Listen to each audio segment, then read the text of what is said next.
Allah ya yi duniya sai kaji sun koma gurbinsu.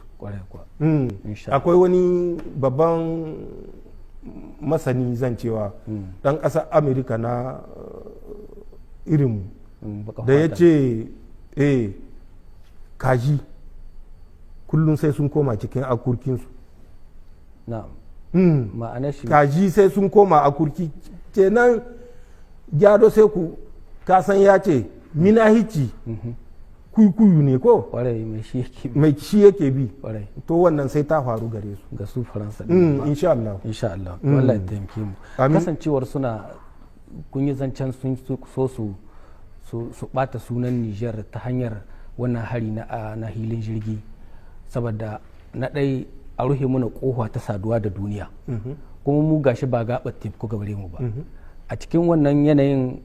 yau shekara 3 kenan da iyakarmu da kasar Benin take ruhe inda muke samun gaɓar teku da sauki amma sai muka ga kwanan baya shugaban kasar Benin din ya kawo ta ziyara a nan Nijar kun tarbe shi da hannu biyu amma tattauna wannan zancen cewa in Allah ya so nan ba da dadewa ba za a bude iyakar nan take 'yan Nijar da 'yan Benin suka yi ta zumuɗi ana murna wai yaushe ne ya buɗe iyakan kowa yana ta tambayar kanshi yau da yake ga mu gaba gare ku wani bayani za ku yi mutane gaba da alhamdulillah